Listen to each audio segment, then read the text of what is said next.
Hello, everybody, and welcome back to Talking About Birds, where, like Ben and the Cardinals offense, they have to be at a higher altitude to perform at an above average rate.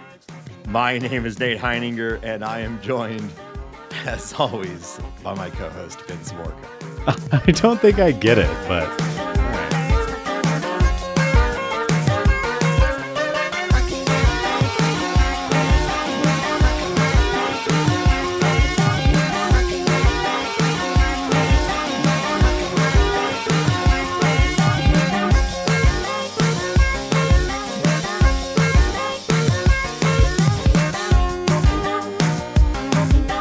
If you have an idea for the opening bit, text or leave us a voicemail at 848-48-BIRDS. That opening bit comes to us from Jake Wood. Wow, thanks, show. Jake.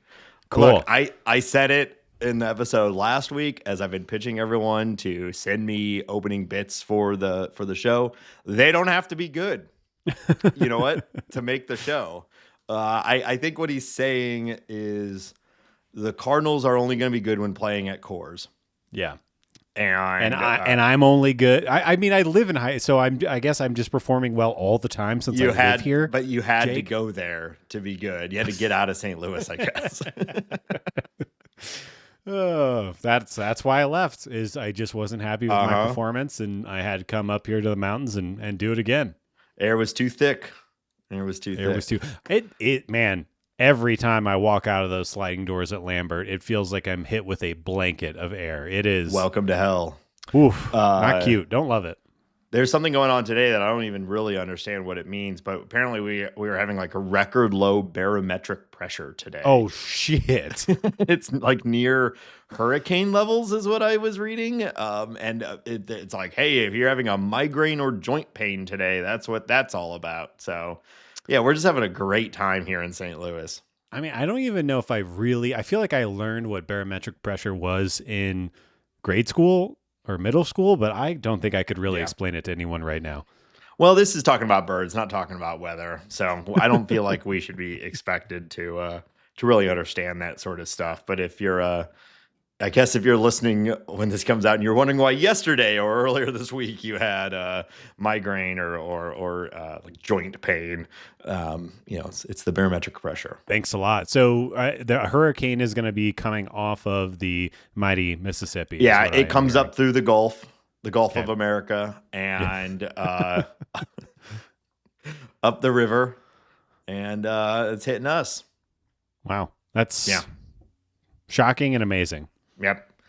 Pack show today, Hambone, but I was wondering, besides baseball and food, I think the third biggest thing we talk about on the show is movies. And wow, the stars were out on Sunday, weren't they, folks? Did you catch the old Academy Awards there? Any scrubs? Any snubs? What's your hot take?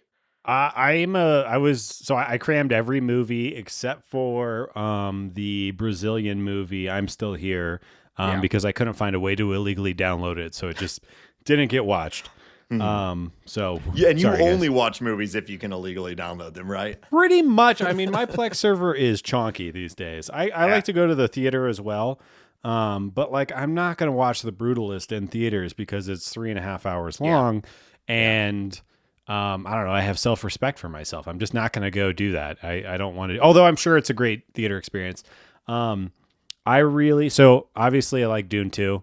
But I know that that's not like art housey enough to ever win a Best Picture Oscar, but that was probably my favorite movie of the year just because I love Timothée, Denis, so on and so forth. The dunes themselves, the sand, it was nice to see. Arid climate, big fan. But I think I might be in the minority that at least of like what I was reading online. I really liked Anora. That was one of the movies I saw in theaters.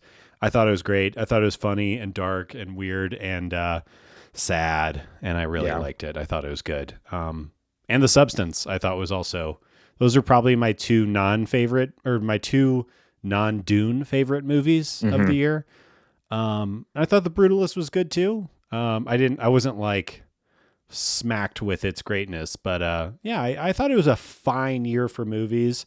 And let me tell you this, Nathan, Have you seen Wicked? Funny you should ask. I watched that in the I watched it. I watched it with the kids, so I had to watch it in two parts because like a 3-hour movie is too much for the kids. Long. But I just watched it this week. I will tell you, I feel like I'm going to sound like the lamest, oldest person in the world. That Cynthia Erivo, my goodness, she's so hot right now. She has my favorite voice. She is so good. And then her performance with Ariana Grande at the Oscars was incredible. I could just listen to her sing anything. That was, I just thought, incredible. She's great. Love it. I agree. So I really liked Wicked. I don't think that's a particularly big hot take. It's like the biggest movie of the year. Yeah.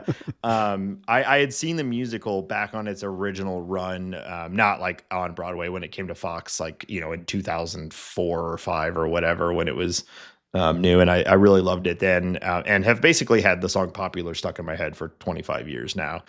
So it was cool to see like the big picture version of it. And I really liked it.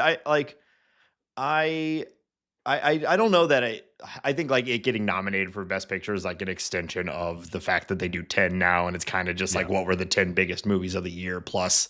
Or like, what were the 7 biggest movies of the year plus like 3 art house sort of flicks that get nominated? Yeah. I think like Elphaba, what's the actress's name? You just said it.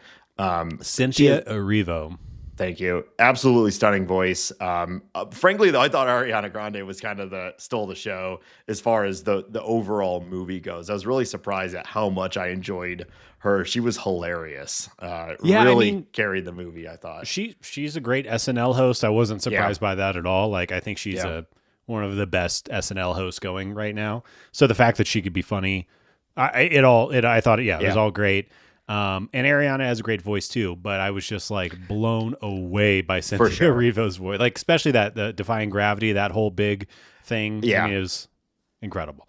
Well, that does lead me to I think like my real hot take of Wicked is that I thought there's basically 2 good songs, and that really hurt it to me. Is that almost all of the songs were like ballads, and Cynthia Erivo has a fantastic voice, and I could just listen to it, doing anything. But like, I didn't like most of the songs, other than Popular and Defying Gravity, which are like all-time bangers. So the highs are high.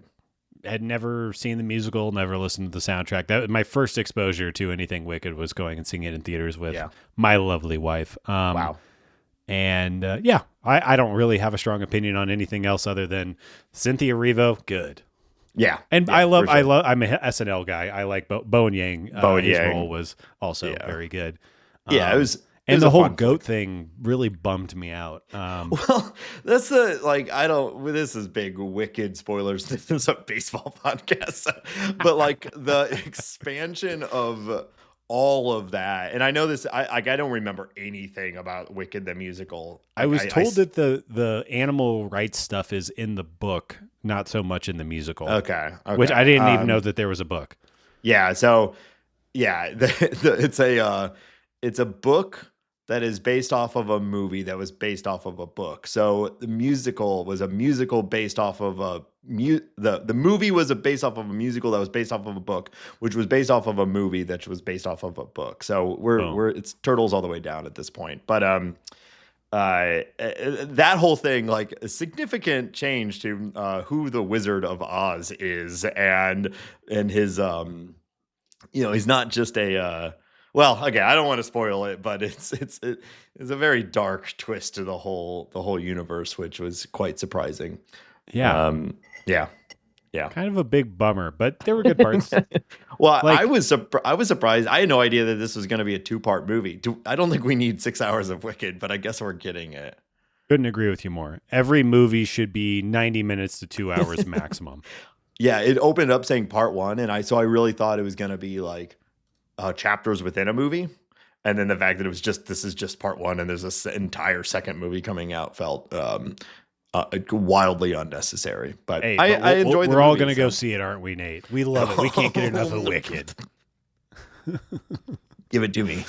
On other media stuff too, I've been playing. I checked out Marvel Rivals. Have you played that yet? I actually, based on a conversation that we had off pod, I tried it as well, and I played it for like 20 minutes, and I was like, I feel old. This is confusing. Where are all the buttons? Am I winning? But I'll play it Yeah, some more. we're both big Overwatch players, or were at one point. I haven't played for quite a while, but it's I've been back very on my Overwatch game right yeah. now, so you better watch out. So I like a hero shooter, and Overwatch was just Marvel Rivals is like a Overwatch but with Marvel characters, and Overwatch was Team Fortress 2 but with Blizzard characters, and they're all kind of the same game. But I agree with you that this one was quite incomprehensible most of the time. But I don't know. That also, I think any hero shooter, like you need to play for hours to understand all like the sound What the cues and hell's visual going on? cues and Yeah. whatnot. But it did make me think. This isn't necessarily Marvel Rivals related, but what's your favorite superhero? What's my favorite superhero? Geez, I don't know. Batman probably, just because the movies. Like I've never really been a comic book Yeah, guy. I got into the Invisibles, which is superhero adjacent. You know what? Actually, I'll go off the beaten path a little bit. Probably my favorite show on television right now is Invincible. I have not mm. read the comics, but I am aware of them, and they're supposed to be very good. And I think I'd like to get into them. So I'm going to go with Invincible. That's my favorite show. He's fun. I like the world, the story, everything like that. I'm really into that, and I plan on reading the comics at some point. So yeah, Batman is great. Invincible's fun. I guess if I have to answer, I'll say that. Yeah. I haven't checked out Invincible yet, but I really want to. It's very high on my list. It is funny you say Batman. I thought you were going to say Batman, but that's because he's from GotHam City. I never thought about it like that. I just can't get enough of that Robert Pattinson. All right, let's talk about the Cardinals. Uh, so we are in full swing with spring, playing Wow. games. Pitchers are going deeper into games. We're starting to get lineups that are, starting to kind of look a little bit like what opening day might look like. Battles are being fought. Some are maybe starting to break away a little bit. Um, we're going to cover some of the top news stories from spring. So, Ben, why don't you hit us off with what you want to talk about first? Yeah, I think the number one with a bullet, unfortunately, is the fact that Jordan Walker nailed it when he was going for a catch in right field. He hit his knee on a sprinkler cover, and is having imaging taken of his joint now. I will check the Twitters and the blue skies before the Yeah, I was just episode is looking. done. But he is in for imaging as we speak. The Cardinals actually, as we're recording, they're just now starting their game against the Astros. So we might not get news until after the game. We'll see. But that's got to be the headline for the last week of since you and I chatted. Obviously, this season I would say that it's centered around Jordan Walker. But it is centered around the idea of the outfield becoming more productive and giving the young players who you think the future of the Cardinals their future might lie on as many at bats as possible. And the good news is this happened early spring. Yeah. So there is chance for him to come back and get up to game speed and start the season and hopefully not really delay too much. But obviously, it's kind of hard to speculate until we know more about what's going on and how bad the knee is. Yeah, huge bummer. Besides the implication of the Cardinals' future and whatnot, like I think we've all been very excited and very hyped and very ready to just get right back on board with the Jordan Walker train. I never really got off of it, but was really feeling pretty strong about this upcoming year. And it's not been a great spring for him at the plate. Very small sample size, but very high K rate in that small sample size, which is like the one thing we didn't want to see. And then there's this. So rough start, but it is still only March 5th. Good news, like it was being labeled as knee discomfort. And like it seemed like if it was maybe something more immediate and obviously serious, there would have been more statements about it out of the gates. But going for imaging, silence from the front office, all that's never really a good sign either. So try not to just sit here and speculate too much. Um, but what I'm thinking is, what are we doing with caps out in the outfield? Get those out of there. Put a little. What are we? What like? What was it Put like something up. last year or maybe 2 years ago that Aaron Judge broke his toe on like a piece of concrete at Dodger Stadium and then they put padding over it? Like, I don't understand how these types of things happen, and how they could be in the field of play or there's a potential Yeah. of this happening to players. Obviously, it's a freak accident. This is something that sprinkler's probably been there since you and I were born, and Right. one guy hit it in 2025, and now we're doing this. But it is crazy that can even be on the like list of concerns that you might have for your top prospect in a spring training game that really means very little. Right. And yeah, I guess like to go back to what you're talking about as spring performance, I really think that the strikeouts are bad, but Jordan Walker's spring performance really shouldn't matter that much. One, because it's spring, and two, because he's been guaranteed a job in right field. Now, that's assuming Yeah. health, of course, but really, it doesn't matter when it happens this year. It just needs to happen. Yeah. And if that's in spring or in April or later this summer, doesn't really matter. I just want to make sure that he gets the at bat. So yeah, I'm just very hopeful that this is not. It doesn't delay his progression or doesn't delay his at bats or linger. He's a big guy. You worry about the knees with a guy who's, what is he, 6'6", 2, like 50 or something like that? Like the knee's already under a lot of pressure on a day-to-day basis. Just existing is tough for his entire lower body. So, yeah. And I get what you're saying. Like, you really don't want to take too much, look too hard into what he get, like 16 at bats or something like that. Before the 14 at bats. 14. I will say, I have the number pulled up in front of me right now. 14 at bats with 8 Ks. Not good. So that's what I mean. Like, I agree with you, and everyone is always saying, don't worry about spring stats, and that is true. But given the options, you would certainly rather someone be doing almost anything other than striking out 8 times in 14 at bats when like the thing you're working on is contact and hard contact. But of course, any random 14 at bats. Aaron Judge, Juan Soto has probably struck out 8 times in 14 at bats. But Right. It's a little different in this case. But again, it is also his first at bats of the season. So hopefully this doesn't linger for too long, and we get some clarity soon, and he's back. Just as I'm looking at the numbers, and I kind of have this hobby horse that I've been riding for a couple of years now. Luke and Baker, 15 at bats, 1 strikeout. Hey. I'm saying this is your right-handed bat. This is your right-handed bat. Sorry, Jordan Walker. Sit down. So what's he? Is he? You can tell me he's probably got like a 220 batting average, but like 800 OPS or something. He's got a 267 batting average. Okay. And I think this is the part of Luke and Baker's game that I think is not talked about enough. He has 3 walks against that 1 strikeout. Okay. There you go. What's the OPS? He showed great patience. I gotta do another click to give you the OPS. He just always has such a wide gap in between his batting average and OPS. So his batting average again is 267, and his OPS is, oh God, why is it not just listed here? I have to do math now. Uh-oh. It This is embarrassing for all of us. It's 1,000. It's almost 1,100. Get him back up here. What are we doing? Yeah, he's got, every number you look at is great. I know it's limited time, but this kid can hit. He should get some big league experience.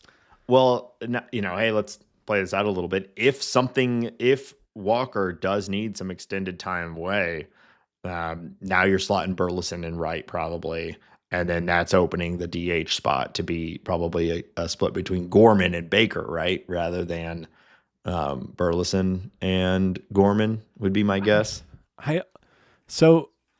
And maybe I'm maybe I need to get out of this space that I'm in mentally. But the more I've been thinking about it, the more I am out on the Burley train. I don't know. I think his only real defensive value is at first base, which he's learning on the fly. So we don't even really know if he can do that. I don't think we can watch him play the outfield. And I don't think he's a good enough hitter to really make up for everything else. So I would rather, right? Yeah, because against righties, he's pretty damn good. What was it, a 125 WRC plus last year? You'd take that from anybody any day, but it's the lefties where it completely collapses.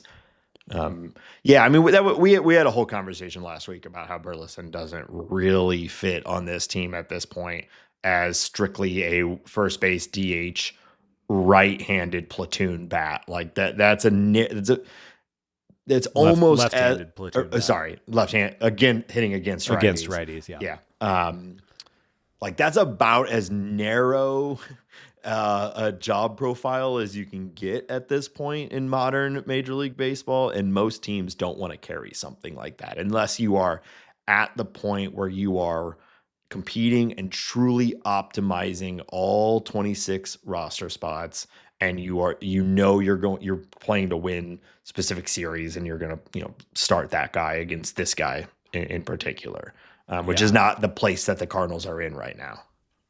No, it is not. And, I don't know, like Matt Koperniak exists, and having a pretty might good be a better player than Burleson right now. Nathan Church also exists, and again, might be a more all-around player than the Burleson. Name of my new organization I'm starting as well. Of course. That's just to avoid your taxes, though, right? Hell yeah. Remember Mike Antico? He was a guy. Yeah. I don't know if he's arguably better than Burleson right now. But yeah, I don't know. I'm kind of feeling sour on Burley. I don't really understand where he fits. I do think a team should trade for him, or I don't know. He just doesn't make sense with the club right now. Yeah. Love the guy though. As a human, great. Underrated outfield arm, but bad base runner, bad defender, bad against lefties. There's just a lot of bad at part of his game. Well, we've got one other bit of bummer news to get through before we can talk about some of the more fun outcomes from spring so far, which is Zack Thompson has been shut down for at least a month with a lat tear. Not great. I mean, spring training kind of is just this like, do you remember the movie Armageddon, Hambone? I do. Okay. So do you remember when they're trying to land the two like mining ships on the asteroid, and they're both just being completely battered by shit, and like one explodes and the survivors are all spread out and the other one barely lands and all that. That's kind of how I feel about spring training with pitchers, is like, you just have this team of people who are all peak, whatever. And then by the end of it, you just have like a ragtag group that has survived through spring training. And, and that's what's happened right now with we've already, Zack Thompson got hit by a stray asteroid. What a long walk you took to get there. My God. We're talking movies this week. It's it's movie week. All right. But I mean, we all love Zack Thompson, but he's going to miss some time. So hopefully he can recover well. And this does open the door, I think, a little bit maybe for another guy of a similar build and handedness who is having a pretty good spring. Yeah, I don't really know what to say about it. Like, Zack Thompson has shown fits and starts and has looked really, really bad at times. And now his lat tore, and he's 27 years old. And like, I don't know, I kind of look at pitching prospects or just pitchers in general as like, they're never really here and they're never really out of it. Right. And like, until their arm falls off, until they fully Alex Reyes themselves, there's always a chance that it can turn around. Who's the closer for the Orioles? I was reading today, it's been over 500 days since he's pitched, and he pitched his first game in spring training yesterday. And Felix Bautista. Felix, the Mountain.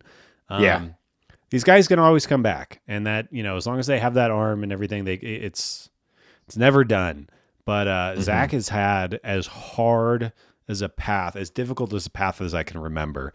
And it sucks, it's your first round guy in 19. He's showed a lot of promise at times, and it it just is what it is. But yeah, I think like you said, it leaves there are other interesting pitchers on this roster in spring that I guess this leaves the door open for. Yeah, I know we've got a bunch of stuff to get through, but at a high level, like a takeaway from the spring so far is like I've been kind of excited about some of the pitching. We've been seeing some pretty good performances, and I don't want to just keep repeating like don't get too excited about spring stats, but like yeah, I feel like I have to at times. But overall, like there's been some fun pitching outcomes that give me a little bit of hope of what maybe not 2025 pitching will look like, but the future of Cardinal pitching. Yeah, I'll make an argument later in the episode of why we might have some room for excitement. But before we start talking about spring training results, I did want to talk about Wilson Contreras' mic'd up session on ESPN yesterday. Were you able to catch that, watch that at all? No, I was not able to. Can you tell us about it?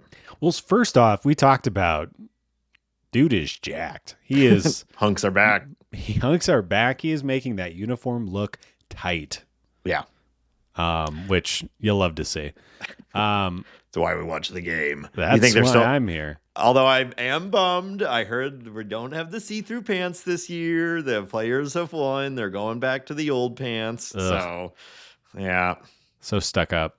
I know. But yeah, it was, we haven't really seen a lot of Wilson play first base. And, obviously he was doing that and then also talking to the booth at ESPN during the broadcast. First off, how do you feel about these in-game interviews? I'm a huge fan of it. Yeah. So I know some people have a different opinion about it, but I think that their opinion is wrong and mine is right. That's interesting. I think it's great. The one of the biggest problems that we say over and over and over about baseball is the access to the sport and personalities from the players, right? Sure.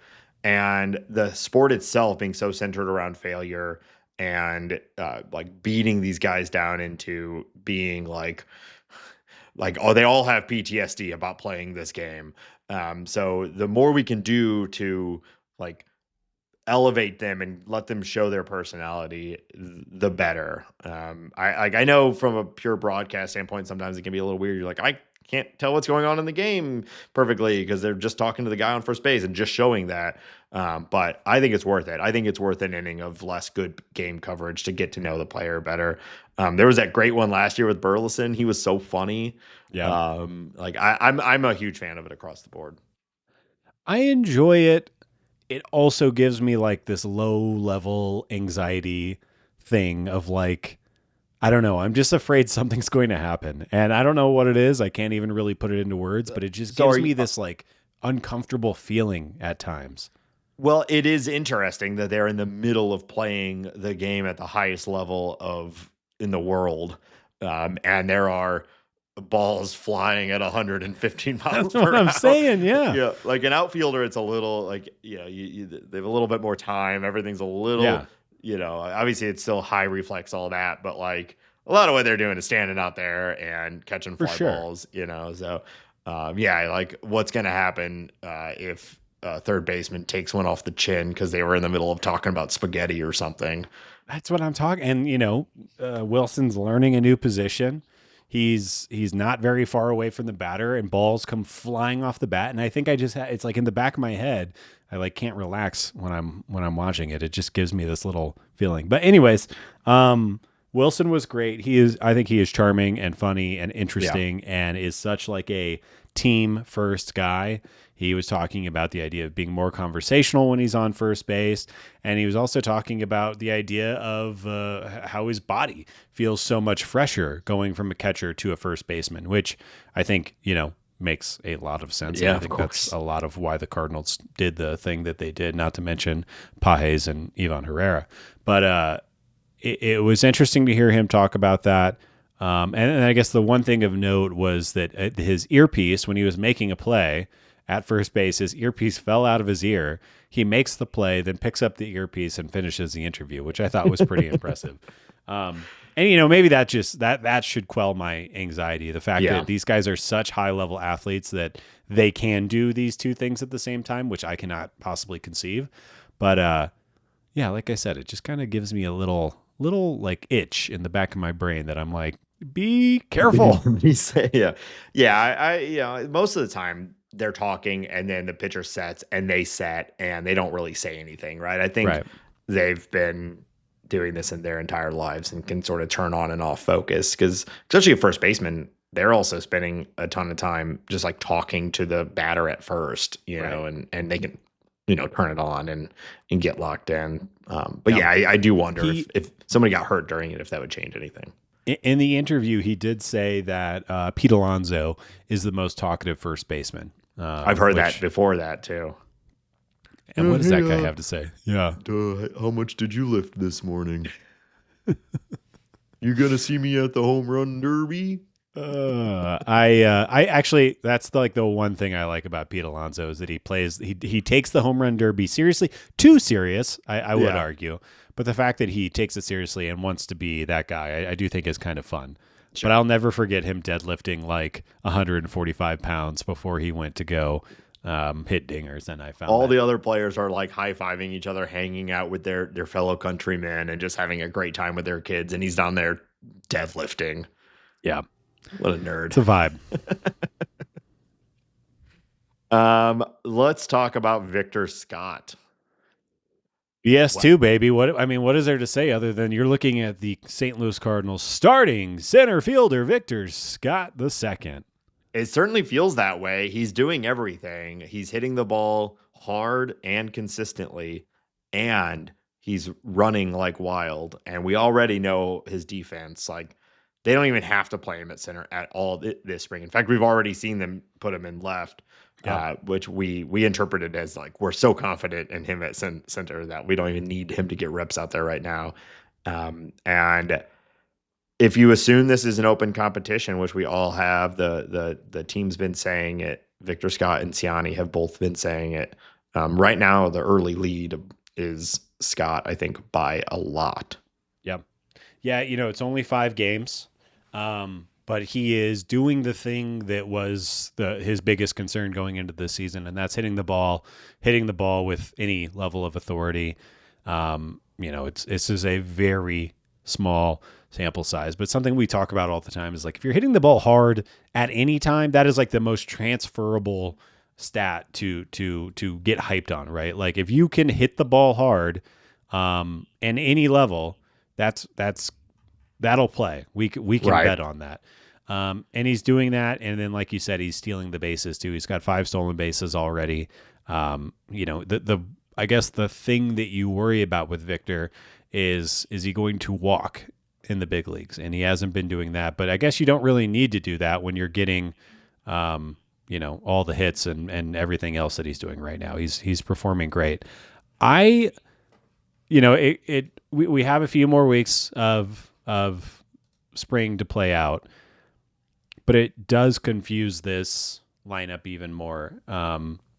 If Victor Scott forces his way into the center field position, where does everybody else go? Biggest question, I think, is Brendan Donovan, but we have 3 weeks to figure that out. Maybe something will happen. It'll all shake out. And to go back to being positive, I mean, this is very, very exciting. He is such a toolsy, fun player to watch. This is a good version of the problem, right? Like, no, Victor Scott has been really, really good, and now we want to start him at center again. Like, that's always been the plan. That was the hope last year, but it didn't work. And then Ciani came out and kind of saved the day from a defensive standpoint. But Scott was supposed to be the center fielder last year after injuries with like Dylan Carlson and whatnot. But still, they tried to make him the starting center fielder once already, and it seems like he's going to get another shot at it. I think it seemed to me like there was a chance that no matter what, Ciani and Scott were going to make the big league club, just who's the starter and who's the fourth outfielder. Right. Assuming that defensive backup, capability. So it certainly seems to me like probably if Scott's the starter, then Ciani's just the fourth outfielder, and you're going Newt, Victor Scott, and Walker if he's healthy. in right, and then if not, I guess mm, Donovan in left, Scott in center, and Newton right, maybe. Yeah. If we Yeah. don't do Burleson, which I Yeah. think I said earlier That's in the episode, but I kind of agree with you. He probably shouldn't be out there in outfield and probably just won't be. yeah. Yeah, it's the roster is um I don't want It's to say jammed. inflexible. Yeah, it's just jammed. And it's like it'd be really, really, really nice for the Cardinals if a couple of guys could separate themselves from this like amorphous blob that's kind of taking up a huge chunk of the 26-man roster right now. Yeah. Yeah. It's the exact same problem it's been for years now. Right. Yeah, really, really feel like a broken record sometimes, and the Cardinals really don't do much to alleviate that issue. Let's talk about the pitching that you were referencing earlier. Michael McGreevy has retired 15 of 16 batters so far. Matthew Liberatore has retired 21 of 22. Both of them have yet to give up a run. We talked about, I think, both of these guys having a chance to run away with spring and perform very well. We talked about with Dan Zimborski about Michael McGreevy, how much Zips likes him, his ground ball thing that he does, his control thing that he does. And then Libby, we talked about, I think, even further back in the offseason about how his stuff is pretty nasty, especially his breaking balls are tops in the league as far as elite pitches. There's just what I'm trying to illustrate is there's a very clear pathway for both of these guys to be successful. They've pitched the most out of any Cardinals pitchers so far in early spring, and they've performed outstanding. No notes. It's all been good. I guess the question comes to, can both these guys crack the starting rotation? Um, Barring a trade or injury, it feels like no right now. But I don't know. We've been talking about the 6-man rotation for a while, and maybe the Cardinals go that way. But one way or another, I think they're both going to find their way into the starting rotation in this year. But if you're saying out of spring training, I think it's unlikely. I've still been hyped on Liberatore as a starter, but it wouldn't surprise me if he starts in the sort of the Zack Thompson role that we've seen over the last few years too. Yeah, I'm I guess very curious to see how that shakes out. I think Steven Matz to the bullpen makes a lot of sense. He's looked okay. He had a nice performance earlier this week, which I think people are feeling a little good about. But Matz in the bullpen and Eric Fetty on the trade block opens up a lot of interesting things. And I just, we've been talking about it for a while now. I think both of those things make a lot of sense, but it is what it is right now. Yeah, Matz it's a tough choice. If Matz is even somewhat effective from a trade value standpoint, it makes sense to give him starts and hope to build up his value to trade him at the deadline. I find it very unlikely that the Cardinals, even if Matz is amazing, that they're going to get a meaningful piece or package for him at any point this year. Value changes so quickly in the big. Think about Eric Fetty. He came in having not even pitched in the majors in years. He puts up half a good season in the White Sox, and he's one of the top trade targets at the deadline. Yeah, and, value shifts so quickly with pitchers. Sean Manaea turned a half of a season and an adjustment into a multi-year deal with the Mets. So Crochet with the White Sox, converted to a starter, and within a couple months, he's one of the best valued pitchers on the market and gets the White Sox a big return from the Red Sox. These things can happen. So you could see the risk reward. I think personally, I'd rather him be in the bullpen and we just say, well, maybe we can get value from him there for a trade and focus on developing our younger starters.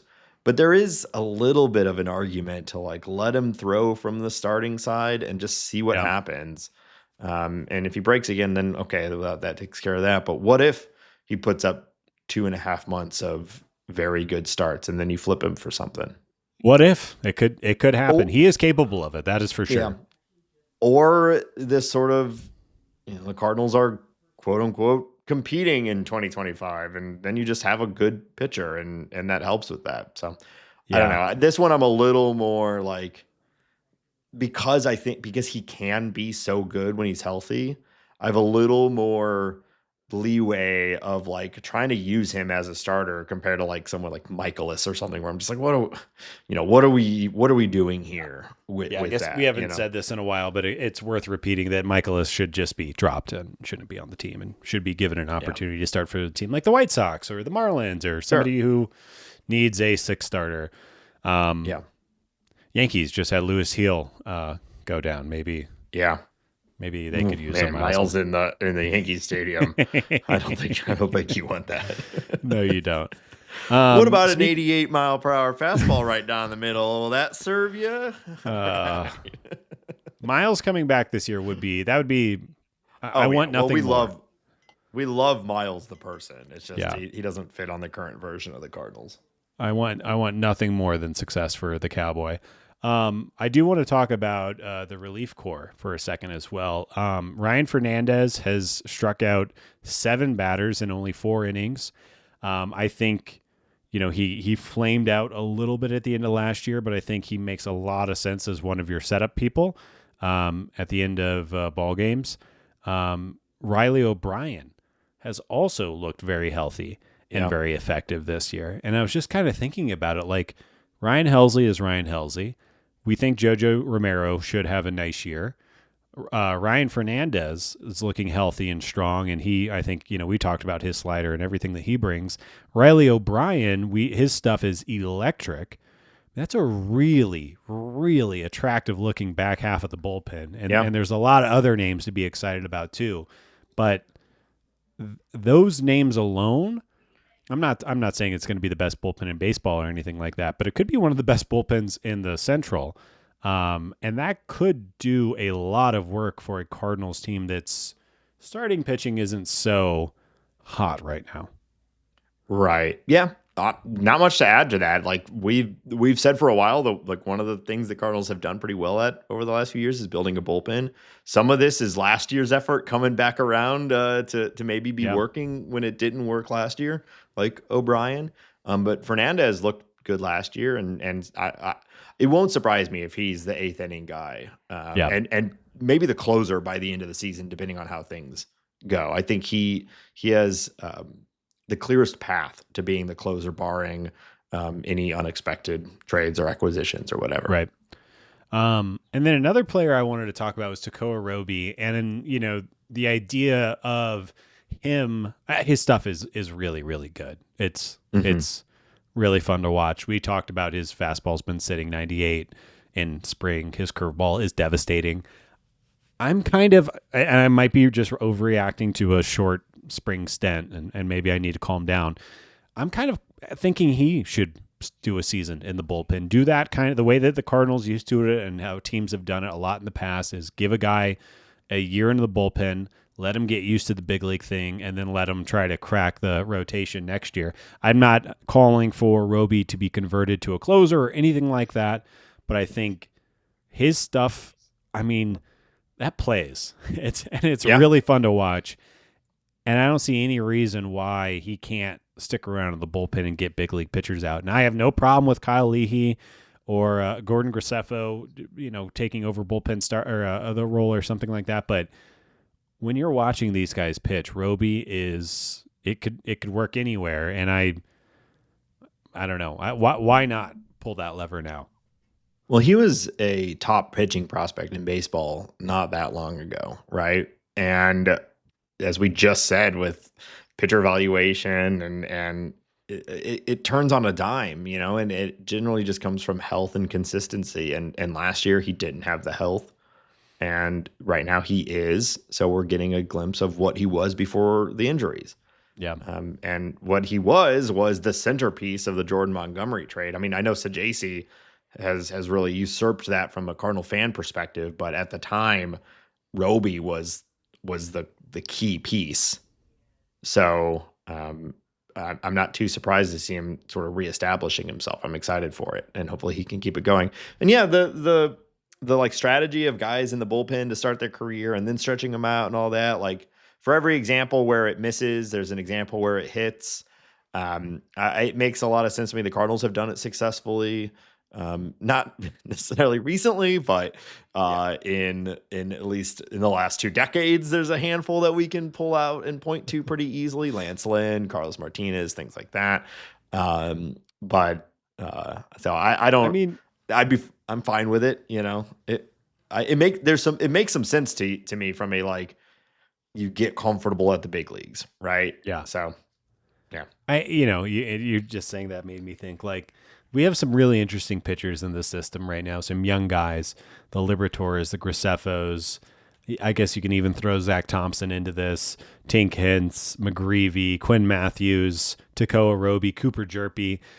A couple of these guys are going to turn out to be really effective major league players, right? They have to. A couple of them. They have to be, please. Come on now. Like we've complained for years about how the Cardinals haven't developed like a great pitcher since Adam Wainwright. One of these guys, there's so many of them. They've got to. It's got to be one of them. One. I'll take one. What? Just give us one. That's all we're asking for. And I mean, if a few, then you're cooking with gas, baby. But somebody has to. Between all the guys you just mentioned and the Quinn Matthews and the Tink Hences, and there's another guy I want to talk about here in a minute. I think the current crop of Cardinal pitching prospects is the best we've seen it in a long time. But where the Cardinals have struggled over and over and over is that conversion from success in the minors to success at the big leagues. Right. We know all about now why that's a problem, or the sort of the genesis of that problem. And the Cardinals have done a lot this offseason, it seems, to correct that for the future. So we will find out this year and next year, really. It's the new pitching director, this Heim Bloom, do all these new front office, all these new, we heard that, 25% increase to coaching staff this year compared to previous years. All of that is, should be setting us, we'll find out soon, I guess. I kind of lost my train there, but like we'll be finding out if all that was worth it. And the change that the Cardinals have needed is coming anytime soon. Nathan, we have breaking news on the podcast right now, and I was really hoping that this would happen while we were still recording. But Jordan Walker underwent an MRI exam yesterday, and it was revealed that there was only an irritation, no structural damage. Okay. So it looks like he's going to take a week off of spring training. Let that thing heal up. Oliver Marmol said that it is what it is. We'll let it calm down for a week, and then we'll ramp that baby back up, and we'll still have time to see him in plenty of spring training games. So, looks like did he say ramp that baby back up? That is a direct quote from Oliver Marmol. That's the biggest baby I've ever seen in my life. Yeah. And it has his height and weight. Someone called the baby. Yeah, his height and weight as at the start of the article posted by our dear friend John Denton, that he is currently listed at 6'6", 260. Ben, could you please keep it down? Yeah, that's a big baby. That's a large baby. man. big, tiny baby man. All right. Getting back on the rails, a couple of pieces of news. Jerpy and Matthews, along with some others, have been reassigned to minor league camp. I think that, that makes sense. I think the Matthews thing was a little more surprising. I kind of thought they'd give him a little bit longer of a run. But obviously they don't really see a path to him pitching in the rotation right now. So they're going to put him back down there. And Jerpy did what I thought he was going to do this spring, and that's looked really, really good. I think that is another. I think I said him when I was listing off those names of Cardinals pitchers, but I have I have very high hopes for him, and I think he is going to break through, and it's going to be really, really fun.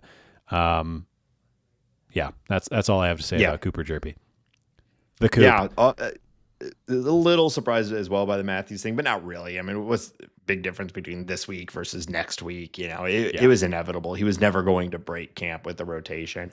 I just But wanted to we see also him strike out the likes of Vladimir Guerrero Jr. again, or something like that. that's Like that was exciting.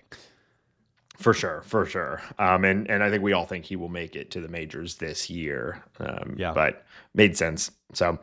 Yeah, I've got one guy that I wanted to call out too. That is still pretty low in the minors, but just keep an eye out on this guy this year. Okay, I think this is going to be the next big Cardinal pitching prospect. Hey, His name big is Chen key word there, I think. Wei Lin. So the Cardinals got him out of Taiwan on the international free agent market back in 2023. He is 6'7". Oof. 188 pounds. And he pitched in single A last year and has had a pretty dominant start to his major league career. I don't want to spend too much time on him right now, but in his time last year, he put up a 2.79 ERA, 2.94 FIP over 116 innings with a 9.54 K per nine and 2.79 walks per nine. This guy's big, strong, and pretty dominant on the mound. And I think people are going to start hearing about this guy. And so I just wanted to call it out now. Keep an eye out for it. Won't see him in the majors this year, maybe next year. But I think he's going to be the next guy after our current crop of pitching prospects. Yeah, I just found it. I know that Eric Longenhagen wrote a little write-up about him as he's projecting him as a top 100 prospect next year. And this tiny little thing he wrote about him. Lin, 23, is a 6'7" Taiwanese righty who overwhelmed A-ball last year with his upper 90s velocity. He clicks if his release becomes consistent enough for him to throw more strikes. And if you look kind of at what he's done in his minimal minor league experience, it is just dominate. But he's in a very small cup of coffee in A-ball, he was striking out 13 guys and walking 8.5 guys. But I also think it makes sense that if you're 6'7" and you're lanky, he's listed at 188, which I don't even know how you can be 6'7" and weigh 188 pounds, but he is at least listed that. Lanky guy. It might take him a little longer to develop. It seems like that's kind of the path that guys with that type of body go. But yeah, I agree. I mean, 6'7", throws 90, like high 90s. I'll bet on that all day. Yeah. So keep an eye out for him. So anything else Cardinal related you want to check in on before we head to the break? No, I mean, I just, because we haven't said his name yet, JJ Weatherholt continues to impress, and the fact that he's getting starts at short is really exciting. And I mean, that guy, he is beating down the door of the big leagues. Just the way that his at bats look, the way that he looks on the bases, just everything. Really, really exciting to be able to watch him play consistently right now. Yeah, one could argue that he doesn't necessarily need like polishing in the minors. He doesn't necessarily need everyday at bats in the minors like some of the other guys that we talk about could. And so I don't know. What if he is your utility infielder going into this season instead of like a Jose Fermin or something like that? And sure, he's only playing a couple days a week, but he's getting exposure to the major league level, getting comfortable, and then inevitably a spot opens up for him. It makes you wonder if Nolan Arenado does get traded this spring or early this season, is that purely to make room for JJ Weatherholt at this point? Could be. He looks like a big leaguer. It's wild. I can't remember the Cardinals having a prospect that looks this polished this quickly. It's very fun. Yeah. Well, I said it last week, but a neutral baseball writer that I like, so not a Cardinal fan, said that he might already be the best hitter in the minors. So that's pretty cool. Not too bad. Yeah. All right. Well, we're going to continue our breakdown of the NL Central and talk about some other news and notes from around the league. But before we do, we want to remind everybody that this show is listener supported on Patreon, patreon.com talking about birds. Patrons of any level get access to our private Discord server. It's the Bird Scored. It has been active, loud, and proud this last week or two as games have started. We are knee deep in our fantasy draft. Oh yeah, how you liking my picks, Nate? They're bad. Each one of them is bad. Damn Vin it. had the first. Vin had the first overall pick. He did go Ohtani, which was bad and stupid, and not what everybody across the entire industry is doing with that pick. So that was his first bad choice, and it's really just gone downhill from there. It's going 60-60 with 20 wins this year.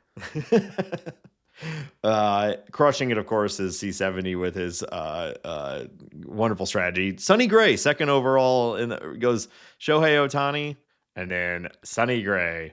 I probably shouldn't be saying this because he is listeners, at least sometimes. I'm going to snag a Cardinal out from underneath him at some point in this draft. There's nothing he can do about it. It's a 14-team draft, and we're in round 9, and he's only taken Cardinals so far. He's running out. So you're going to have to get in there quick. I know. But other than that, it's actually a pretty competitive, fun league. And I mean, it's fun having C70 doing his thing too. But yeah, anyway. So if you want to join the Discord and chat about baseball with us, and we'll be talking about fantasy all season if you're into it, even if you're not in the league, like it's still a good place to ask, for what other people are doing and things like that. So you also get access to early episodes and some other cool stuff. Patreon.com/talking about birds. Please take a moment too to review the show on your favorite podcast platform. Even just tapping those little stars is helpful. And tell your friends. Season started. Let's do that. Tell your friends. Have them listen. They want to hear about Marvel rivals and stuff, right? That's what people who listen to baseball podcasts want to hear. Marvel and Wicked. Yeah. We're plugged into the zeitgeist. That's right. And Hambone, where else should people find us? Yeah, we're on all the socials at Talking About Birds or Talk About Birds or some iteration of that. We're on Blue Sky, Instagram, TikTok. You can listen to this show on Spotify and YouTube. You can also watch it on YouTube. We're doing full videos, so come look at our faces for an hour plus every week if you like to do that kind of thing. You can find all of that information, T-shirts, everything at talkingaboutbirds.com. And of course, you can email us questions, thoughts, whatever you may have to talkingaboutbirds@gmail.com. And please do not forget that you can call us and leave a voicemail or send us a text message to 848-48-BIRDS. That's 848-482-4737. Wow. Give us a call. Give us an idea for the opening bit or questions, anything you want us to cover on the show. Just make fun of me. That's what it's turning into, and that's totally fine. I'm fine. Yeah, we're fine. It's good. I'm perfect. All right. Well, we're going to continue our breakdown of the other teams in the NL Central and what we might expect from them in 2025. And last week we did the Pirates. We're sort of removing in order of Fangraphs, like win total projections. So now we move on to the Cincinnati Reds, which kind of the exact same story as last year, right? Like one of the highest ceiling teams in baseball, but also one of the lowest floors, just like the highest like risk reward team that I can think of across all of baseball, let alone in the NL Central. Yeah, I mean, that is defined by their star player, right? Ellie De La Cruz, who I think, I don't know everything, but I think this guy could be in competition for MVP this season. He is that type of talent. He was last year, right? Obviously it wasn't really a conversation because of Ohtani, but you remove Shohei and Ellie, he's getting some votes. He's a really good defender. He's got a ton of power. He's a great base runner. He's the most highlight reel player that exists in the game right now, I think, as far as just like things that he can do that nobody else can do. Problem is he strikes out a lot. So, does the league adjust to Ellie? Does Ellie adjust back? How does this, last year was his first year really, really being on the scene the way that he was. And and I think the team will kind of go as far as Ellie De La Cruz goes. Outside of that, the team is, I think they've made some meaningful changes. One of those meaningful changes is that Matt McLean is going to be their second baseman, hopefully all year. He got injured last year and missed a majority of the season, but he's coming back, and when he has started, he's also been an all-star level player. He doesn't quite have the ceiling as Ellie De La Cruz, but this guy would be a starting shortstop for most teams in baseball, and he is just slotted to their second base role. But the guy's got power, patience, good glove. He could run a little bit. He's also very, very talented. Between McLean and Ellie, if they're both healthy and play all year and even hit like 80th percentile projections, we're talking 50 home runs and 100 stolen bases between those two guys. Yeah. It's and yeah. That's just a couple of guys on their team. Tyler Stevenson, who's kind of the elder statesman now, is coming back again. And, I think Cardinals fans know him well. He's a good catcher and a good hitter for a catcher. TJ Friedel is healthy. They've also made some additions. Gavin Lux, there was a trade this January with the Dodgers that brought Gavin Lux in. It looks like he's going to be their starting third baseman, which I think could be really interesting. I mean, this guy was a 70 grade prospect for years and one of the best farm systems in baseball. And for this, that, and the other reason, it just hasn't really come together for him. This ballpark, new team, new position. I could really see Gavin Lux having a nice year for the Reds. I mean, he's only 27. And he's got all the talent in the world. It's just, it just needs to be unlocked, and maybe it'll happen. It's been the story of Gavin Lux for years now. Is he going to get the playing time? If he does, what's he going to do with it? He's gotten the playing time. It's a ballpark upgrade. I mean, there's a lot of reasons to be a believer in him this year. Yeah. They also brought in a couple of other interesting players. Austin Hayes, former Oriole. Looks like he'll be starting in the outfield for him. I think this was I thought the Cardinals should have gone after this guy. I think that Austin Hayes makes a lot of sense for a lot of teams. Right-handed hitter, very athletic, could play center field if they need him to, crushes lefties. They also brought in Jose Trevino to be a backup catcher, who is more of like a soft skills type of guy, like a defensive whiz, like pitch framing whiz. Mm-hmm. Not so much an offensive threat, but a player who could be just a really nice complementary piece. I mean, Christian Encarnacion Strand, who is also a highly rated prospect, is slated to be their bench bat right now, which is crazy. And just going down the list of acquisitions that they've made, Brady Singer from the trade that happened with the Royals earlier this year. And I know you kind of didn't like this trade at all. I think you thought it was a bad trade for both teams. Mm-hmm. I'm on the opposite side of that. I think it's a good trade for both teams, and I think Brady Singer is maybe a little underrated. Maybe. I think it's a really bad ballpark for him, and I think he'll be fine. And you made the point that he's better than most of what else they have, which is fair. He could be a good 3 or 4 starter for them, but I also think there's an outcome where he's just gets absolutely shelled. And Jonathan India with the Royals, I get it. High OBP. That ballpark is one of the worst for right-handed power, and he's gonna hit like 9 home runs over there. So, but he's not a power guy. He's gonna get on base and hit 50 doubles. We'll see. How about 40? Give me 40 doubles, not 50. 50 doubles. 50 is a lot. I'd be surprised if he gets to 40 also. But I know he doesn't have to do his. All right. Okay. Well, I guess I'm going to be right. So that's how I want that to go. That was a really thoughtful and interesting back and forth we had there. And I don't think we can really talk about the Reds without also mentioning Hunter Green, who's, he'll be in his age 25 season. He is that guy. He's very, very good. He hasn't 100% untapped everything that I think he's capable of, but he's a number 1 starter. He's a big, strong man. All of the things that you want out of your starting pitcher, Hunter Green has. Cy Young candidate if everything comes together. Yeah. Um, Outside of that, let's take a look at their bullpen. Alexis Diaz is coming back as a closer. He had a weird year last year, but I see no reason why he shouldn't get back into form this year. He's got nasty stuff. And they added Taylor Rogers, Brent Suter, Scott Barlow. I'm trying to think. Yeah, I think that's everyone that they. Oh, yeah, that's everyone that they added to their bullpen. And that was probably the weakest part of their team last year. So they made some significant upgrades.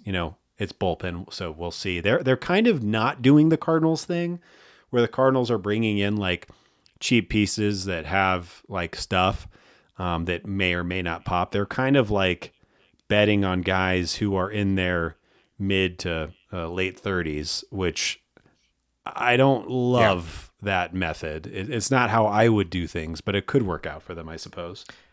It could. Cardinal fans are pretty familiar with Brent Suter from his time with Milwaukee. Scott Barlow was a former closer, so he's done it at a high level for the Royals. So, it's not like they were going out and dropping 15, 20 million a year on these guys. But it is quite the opposite approach from what the Cardinals are doing, and we like the way the Cardinals have been doing it. So then you can assume we probably don't really like this way. But they are trying to like they're trying to make meaningful improvements to the parts of the team that are the worst. So you just never know with a batch of old relievers.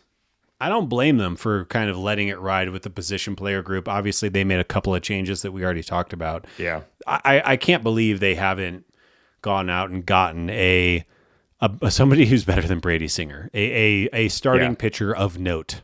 Maybe not a Max Fried and maybe not a Corbin Burns, but a guy right below that. Maybe they should have been in on Montaz, who I guess is hurt right now, so maybe not. But or Flaherty, Flaherty would have made a lot of sense. Yeah, I agree with that. Maybe a guy who gets some strikeouts.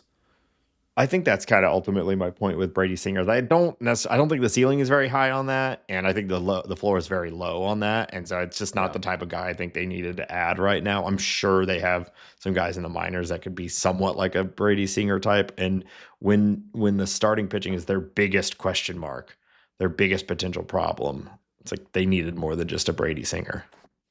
Yeah, they could do more. Absolutely, and.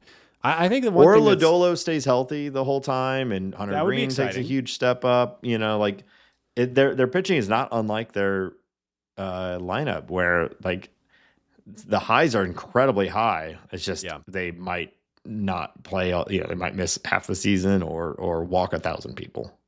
I think something that we've seen from the Reds with this ownership group is that if they are competitive at the halfway point, they will go make a trade and get somebody. They've done that many years when they've been competitive, and sometimes it's been really dumb, and sometimes it's worked out really well for them. But that's a huge X factor. And speaking of that, I think something. Oh, I guess I'd just like to hear your take on this. A huge change for them is that they moved on from David Bell, who was their manager and former Cardinals coach for years, to Terry Francona.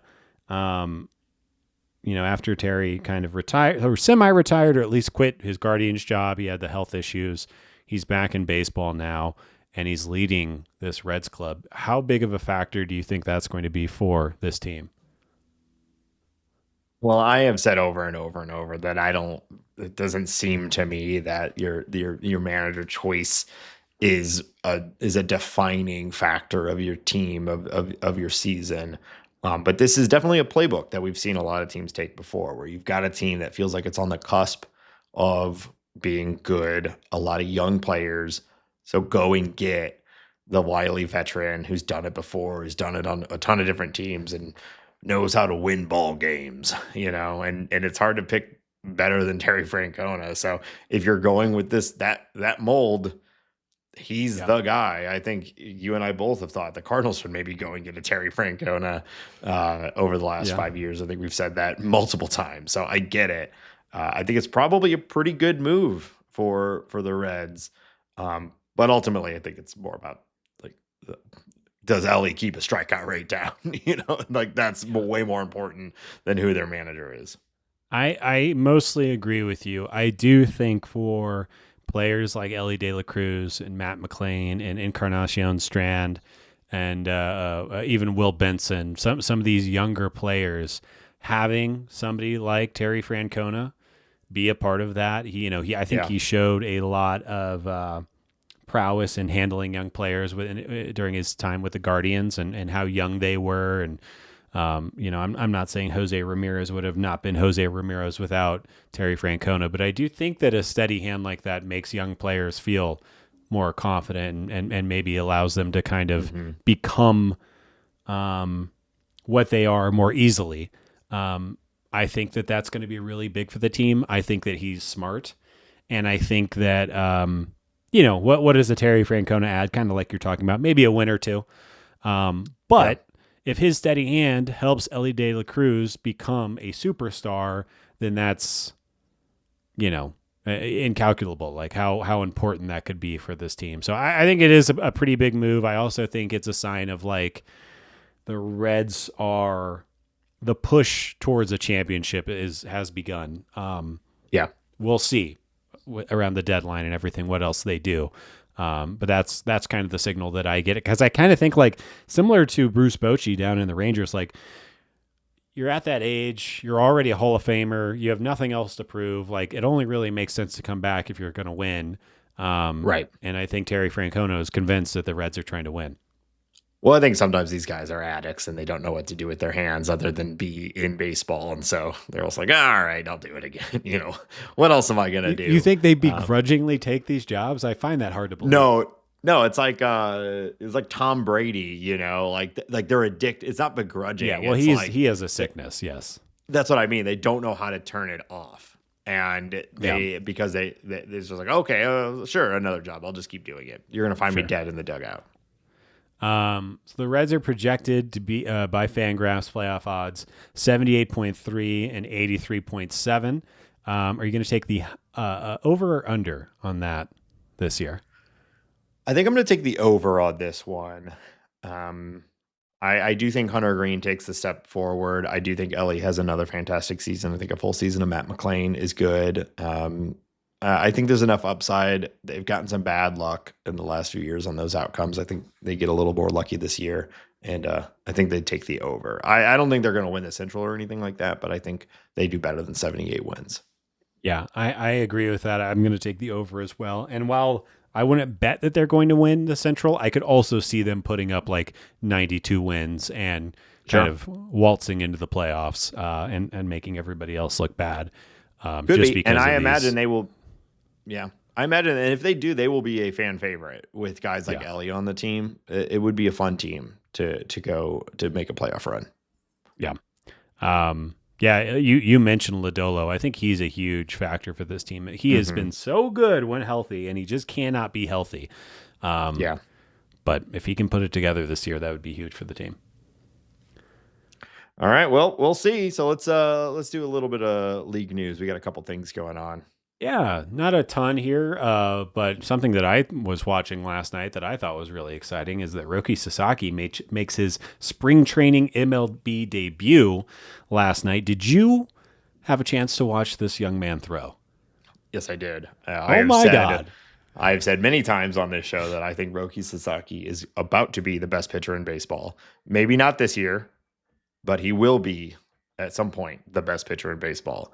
And I think we saw it a little bit in spring already. That splitter, that heat, he good. Yeah, the only thing that worries me about him is that he looks like Jack Skellington. He is a string bean. Well, that's the thing on him, some right? Cheeseburgers. It's the concern is the durability. And that's most pitchers, but that will be the thing that defines whether he's like as successful as most people think he will be.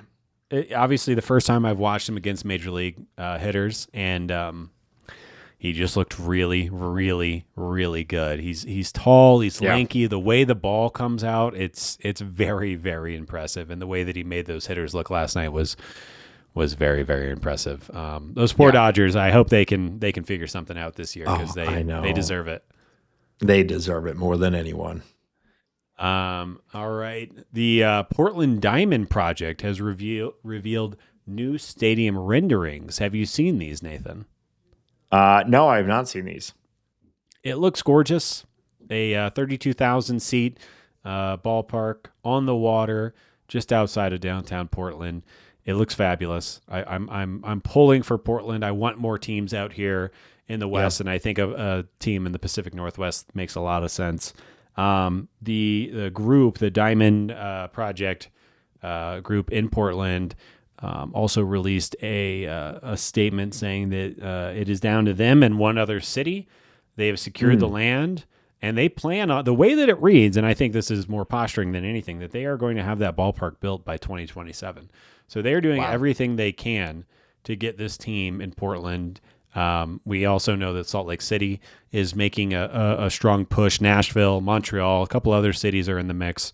I'm not really. I don't know if I really care. I think just because I live in the western part of the United States, a team out west would be more fun, just for my sake. But it's been a long time since expansion, and it's really exciting to have these types of things percolating right now in the background. Yeah. Yeah. I've spent a lot of time in Portland, and I would love to I think it'd be a lot of fun to have a team there. They've been very supportive of the minor league teams there. And yeah, I think it'd be pretty beautiful to have a team there. Final piece of news. President Donald Trump said on Friday that he would be posthumously pardoning Pete Rose. Now, he did not detail what exactly he would be pardoning him from. I think Donald Trump might think he can pardon transgressions against MLB. At least that's kind of maybe not. Maybe there's some other crime out there that he's pardoning. It hasn't been detailed though, but it feels to me as though he thinks he can adjust MLB's rules. In response to that, Rob Manfred said that he is considering removing Pete Rose from MLB's ineligible list. What are your thoughts, Nate? I thought this one would fire you up. I was excited to add it to the outline. I learned recently, Yeah. or relearned. I'm sure I was aware of it when it first happened. Yeah. But Pete Rose was credibly accused of statutory rape of a woman who was under 16 years old. Well, I didn't know that. That's way less fun than what I was trying to do. I know. So that has added a new layer of my opinion on Pete Rose. So we talked about Pete Rose a little while ago too. I've decided that I don't care as much as I used to about the whole thing. But I do think this whole thing is hilarious and strange and just par for the course of what's happening in all the current, like this is what we need to be spending our time on. It's very important. To focus on a baseball lens and to not dip into politics, because I'm sure nobody wants to hear my opinion on that. I think that if you do this, you are kind of opening a Pandora's box. And why don't you let any deceased ball player who has had some transgressions or who has been ineligible, Shoeless Joe, why don't you, once you die, you get into the Hall of Fame, whether you've done steroids or you've mistreated women or you've cheated the game or whatever it might be. You just got to wait till you die and then you get in. And I'm not sure how I feel about that exactly, but I do think it sets a precedent, and it's kind of going against the whole thing, right? Like if you end up, if 100 years pass and all of these people who did the thing that they weren't supposed to do are in the Hall of Fame and history shows that, then what was the point of banning them in the first place? Yeah. What, you mean this hasn't been thought through and is like just something that was probably done randomly because he's having a hallucination of his childhood or whatever, the 70s or whatever. Yeah, it's stupid. It's so fucking stupid. All right, we can leave it there. That's all I got for league news this week. All right, Hambone. Well, it's Academy Awards week. They just happened. Stars are out. Wow. There he is, John Mazalek. His bow tie's looking great. Miles Michaelis, his cowboy hat, it's extra shiny tonight. I got a new game for you. I know you're a big movie guy. We talk a lot about baseball movies on this show. I'm gonna test some of your knowledge here. Oh no. This is Hollywood Stars, baseball edition. Oh, All no, right, this is so going to be terrible. this is going to be tough, I think. Yeah. Here's what's going to happen. I'm going to name a person who won an Academy Award. Okay. I'm going to name what they won the Academy Award for. Okay. You have to tell me who they are and what famous baseball movie they starred in. Oh, Jesus. Okay. Does that make sense? Yeah, I mean, I know one right off the bat. It just, if I can find him. But yeah, go for it, Nate. Oh, no, Yeah, I got so two. I got two in my head right now. Okay, keep going. Go. There's I got few. three. I got three. Okay, you do your game. You do your game. I think you'll get some of these, but I also think some of these are damn near impossible. Do your stupid game. Let's go. Okay. This person won Best Supporting Actor for Once Upon a Time in Hollywood. Once Upon a Time in Hollywood, Best Supporting Actor. Wait, who was the lead of that? I don't know if it was... Well, Leo didn't win. Did Brad Pitt win Best Supporting for Once Upon a Time in Hollywood? Do I just not remember that at all? And if so, was he in a baseball movie? That's a better question. Brad Pitt in a baseball movie. Brad Pitt in a baseball movie. Wow, I cannot think of... And are you using the term baseball movie? Is that very loose? No, I every one of these movies, except for maybe one of them, is very much a down the line, very famous baseball movie. Baseball movie. Okay. I'm trying to think. Like, it has to be...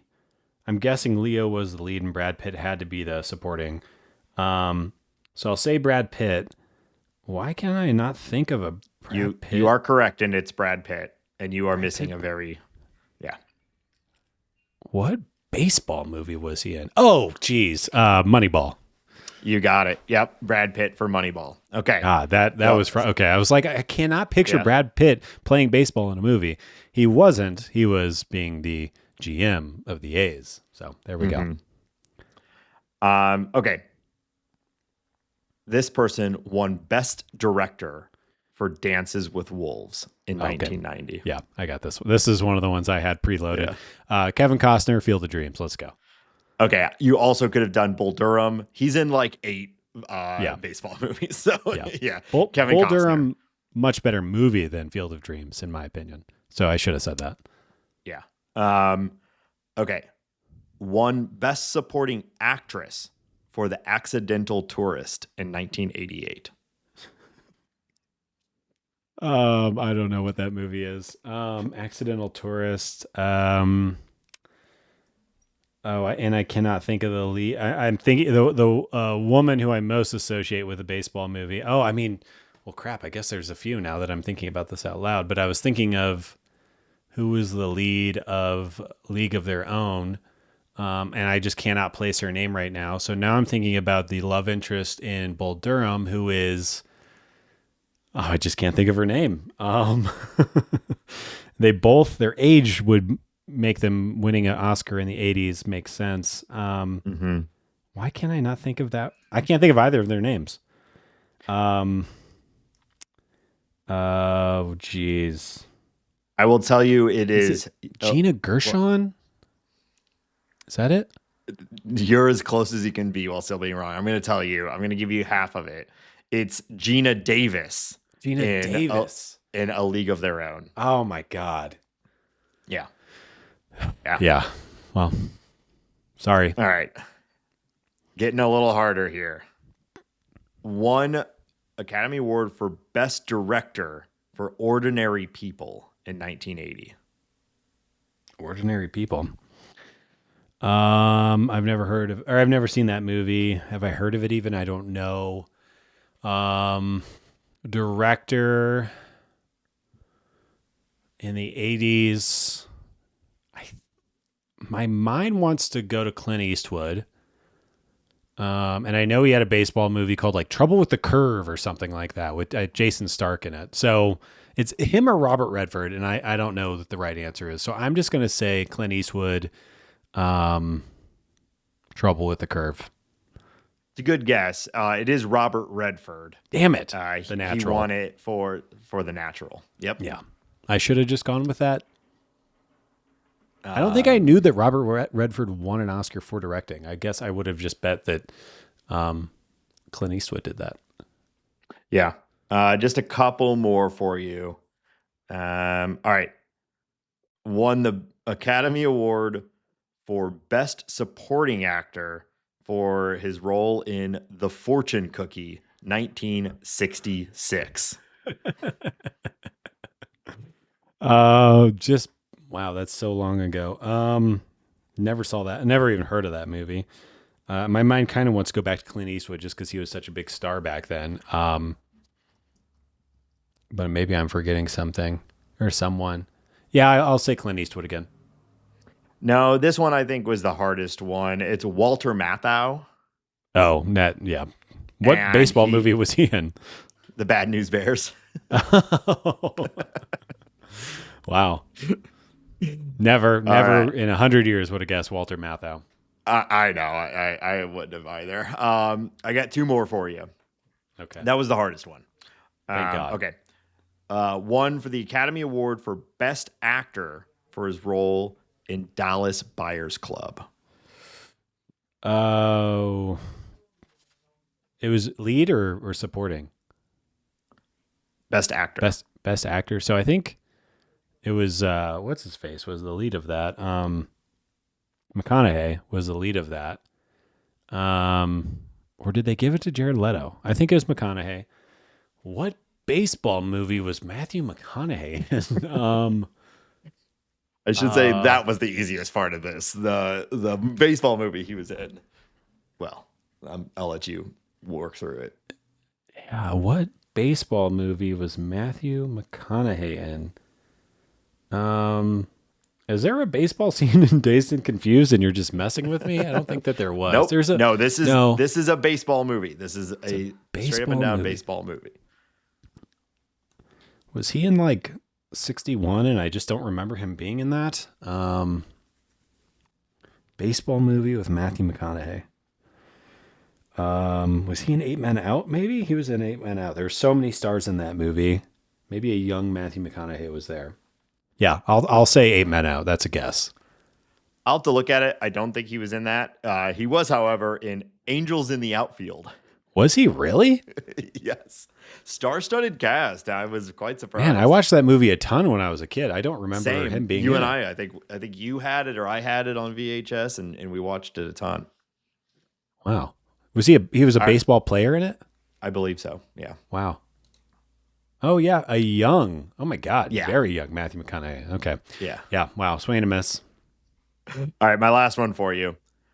He won the Academy Award for Best Original Song for the song Blame Canada from the animated film South Park, Bigger, Longer, and Uncut. Is it Trey Parker and basketball? That's right. Dumbass. It's a baseball movie, kind of. Is it? No, it's basketball. Well, it's a completely different sport. That's the one where I said every one of these movies is a straight up baseball movie except for one. All right. Nice job. So you actually, other than the Walter Matthau one, you got a point on all of them. Okay. I feel good about that. Pretty good. You gave me one for Gina Gershon? Well, you said A League of Their Own. Yeah. So I gave you that. But not Gina Gershon. It was Gina Davis. Yeah. Gina Gershon should have been in that movie too. Why not? Sure, why not? Yeah. I guess all right. Gina Gershon would never win a Academy Award though. No offense. I got a little worried when you couldn't pull Moneyball. I was like, uh-oh.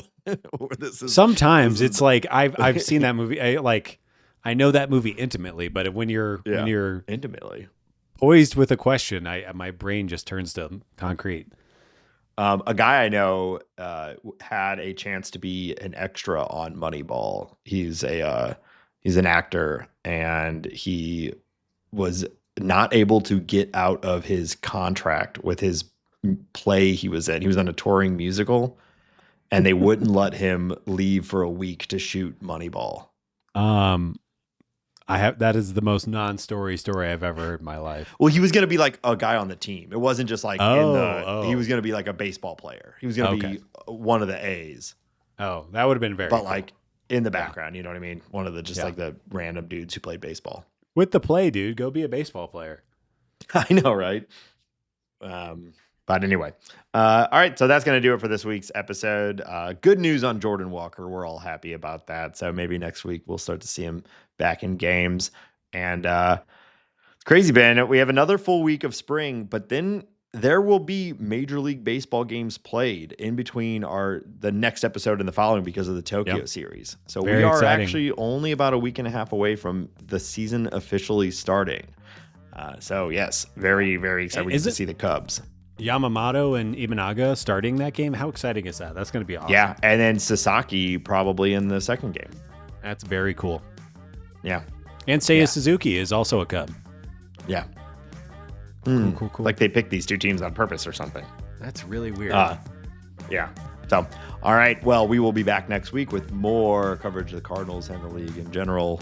Let us know if you have any questions. Talkingaboutbirds.com. You can find all our links and everything there. And until next week, let's just say a happy recovery to Jordan Walker and go Cardinals. What's that? What are you doing with your Showing hands? off my bird. What? I'm showing off my bird. Please.